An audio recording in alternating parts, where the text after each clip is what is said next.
pertama-tama mungkin saya akan menyinggung ada beberapa persoalan yang sebetulnya tidak bisa ditoleransi di dalam kasus ini.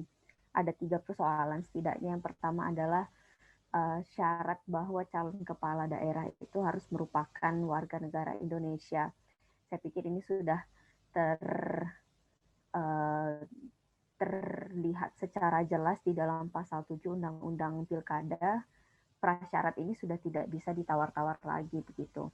Kemudian yang kedua adalah yang juga prinsipil adalah asas kejujuran dalam pemilu itu sendiri atau pilkada. Ini juga merupakan salah satu asas yang konstitusional dalam penyelenggaraan pemilu dan dia menentukan konstitusionalitas dari perhelatan pemilu itu sendiri. Tetapi dalam perkembangannya ternyata ada salah satu calon yang kemudian tidak mengemukakan latar belakang kewarganegaraannya secara jujur seperti itu. Yang bersangkutan ternyata warga negara Amerika dan sudah terbukti dari surat kedubes seperti yang sudah disinggung oleh Bang Fadli tadi, tetapi tetap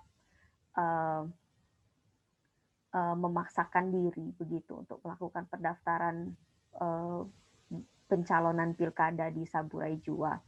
Nah, sebetulnya selain ketidakjujuran ini kita mungkin bisa bahas kalau ini juga jadi salah satu gunung es persoalan administrasi kependudukan Indonesia. Jadi memang tidak bisa terlihat atau diantisipasi secara lebih cepat seperti itu. Sehingga kasusnya ditemukan ketika pasca pemungutan suara itu sudah selesai gitu, dan juga tidak bisa diantisipasi di awal pencalonan. Kemudian hal ketiga juga yang tidak dapat ditoleransi dan yang menjadi highlight di dalam perbincangan kita hari ini adalah mekanisme penyelesaian persoalan hukum dalam pilkada. Jadi terlihat seperti ada kekosongan, bahkan ada ketidaktegasan dari penyelenggara pemilu dalam menanggapi atau merespon persoalan ini seperti itu. Memang pada prinsipnya Bawaslu sudah mengeluarkan rekomendasi seperti itu untuk tidak melantik, untuk memberitahukan kepada Mendagri untuk tidak melantik yang bersangkutan karena dianggap tidak memenuhi syarat. Tetapi dalam pandangan kami itu belum cukup. Semestinya Bawaslu pun memberikan satu garis atau menarik satu garis yang kemudian bisa menunjukkan bahwa ini adalah problema yang serius dan kepesertaan yang bersangkutan itu harus dibatalkan atau didiskualifikasi seperti itu. Tetapi sepengetahuan saya tidak masuk ke sana. Jadi kemudian menimbulkan pertanyaan-pertanyaan yang lainnya, bagaimana seharusnya persoalan ini diselesaikan dan implikasi terhadap kepesertaan atau keabsahan pemilu di pilkada di Saburai Jua seperti apa gitu. Saya mungkin akan menyinggung sedikit soal hal yang prinsip dari satu electoral justice system, bahwa harus selalu ada instrumen hukum yang sejalan dengan nilai-nilai rule of law dan juga demokrasi untuk memastikan kepatuhan terhadap prinsip-prinsip demokrasi. Nah, pada prinsipnya kalau kita lihat legal framework atau hukum kepemiluan, penegakan hukum kepemiluan di Indonesia, sejatinya diselesaikan oleh Bawaslu itu sudah cukup. Jadi ini bisa dijadikan satu temuan Bawaslu, kemudian apabila terbukti, misalnya dengan adanya surat dari kedubes yang menyatakan status kewarganegaranya seperti apa, itu sebetulnya sudah cukup untuk menyatakan bahwa yang bersangkutan itu tidak memenuhi syarat begitu untuk menjadi atau melanjutkan kontestasi pilkada begitu.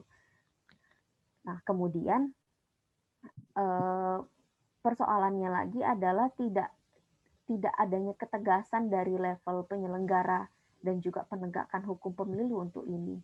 Makanya kejadianlah pendaftaran atau registrasi sengketa di Mahkamah Konstitusi. Kalau kita lihat perkara itu diregistrasi ada 2 permohonan di tanggal 16 Februari 2021 lalu. Dan kalau kita lihat timeline penyelesaian sengketa di Mahkamah Konstitusi, sesungguhnya itu sudah sangat jauh sekali dari batas waktu pendaftaran di mahkamah seperti itu.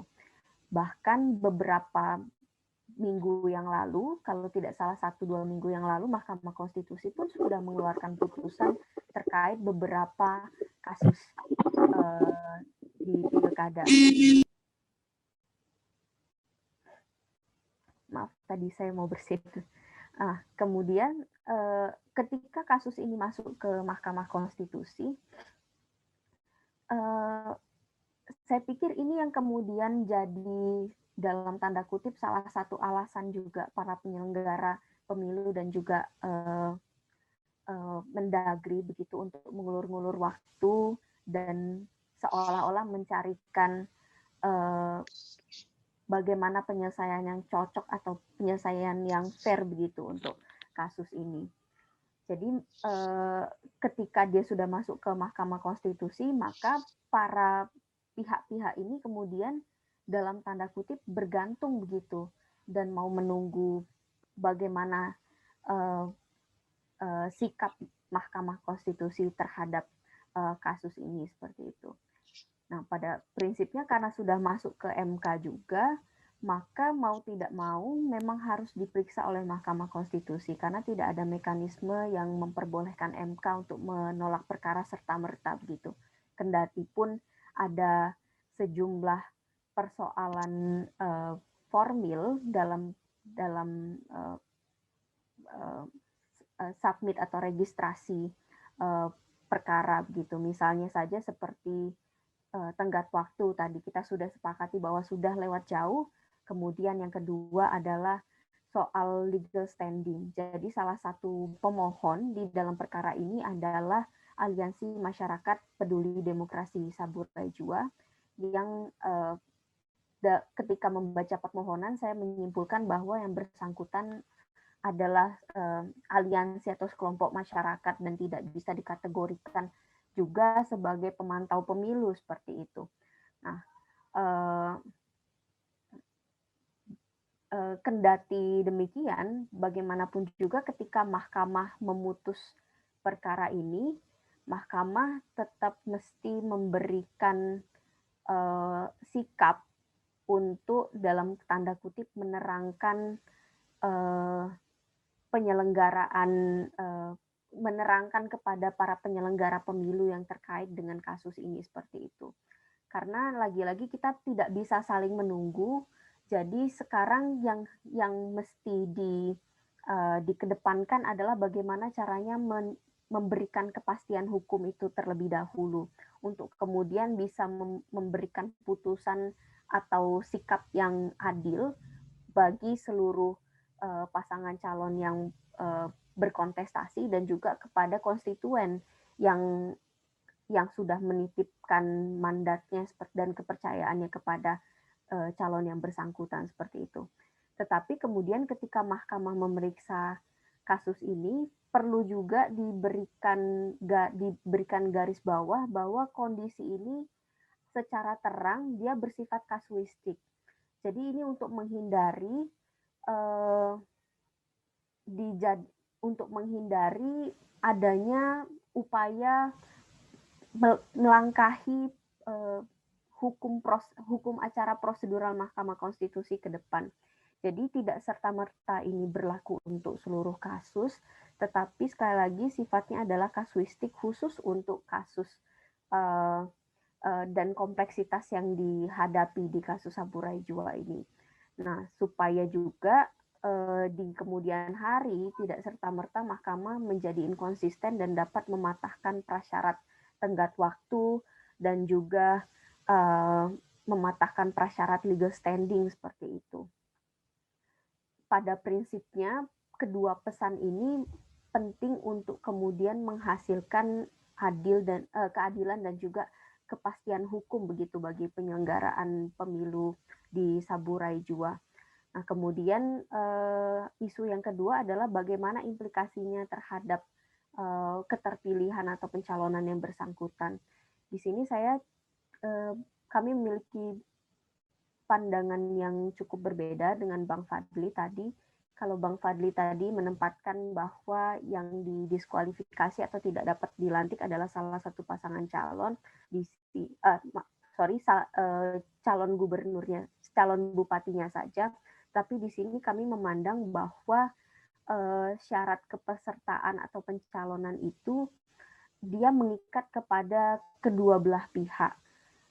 Jadi di dalam kontestasi pilkada, baik calon bupati dan wakil bupati dipandang sebagai satu kesatuan dan tidak dan dalam hal ini ketika terdapat pernyataan bahwa yang bersangkutan tidak memenuhi syarat, maka itu berlaku untuk keduanya. Jadi tidak serta-merta bisa menggunakan mekanisme seperti penggantian antar waktu atau penggantian pasca pelantikan seperti itu, tetapi kami berpandangan bahwa karena tidak memenuhi syarat, jadi pada dasarnya kepesertaan yang bersangkutan secara satu pasangan itu harusnya dibatalkan atau didiskualifikasi. Di sini kami merujuk kepada pasal 50 ayat 7 Undang-Undang Pilkada, karena ketika pasangan calon itu sendiri sedang diverifikasi dan kemudian tidak memenuhi syarat, partai politik yang bersangkutan pun tidak dapat mengajukan pengganti seperti itu. Jadi pada prinsipnya, sekali lagi, penyelesaian kasus ini memang membutuhkan ketegasan dari para pihak penyelenggara, dan juga satu yang mesti dipandang atau dipegang secara teguh adalah bagaimana penyelenggara bisa dan juga penegak hukum bisa memegang dasar-dasar atau landasan prinsip-prinsip kepemiluan seperti itu, terutama asas kejujuran, kemudian keadilan dan juga kepastian hukum. Nah, untuk di Mahkamah Konstitusi, bagaimanapun Mahkamah harus memberikan pesan yang terang soal kompleksitas persoalan di sini. Kita tidak bisa saling menunggu upaya hukum yang mana yang bisa goal duluan seperti itu. Dan terakhir, soal implikasi dalam pandangan kami, dia berimplikasi kepada kepesertaan kedua pasangan calon, baik bupati maupun wakil bupatinya. Jadi ketika dinyatakan tidak memenuhi syarat, maka yang perlu didiskualifikasi adalah satu kesatuan pasangan calon tersebut.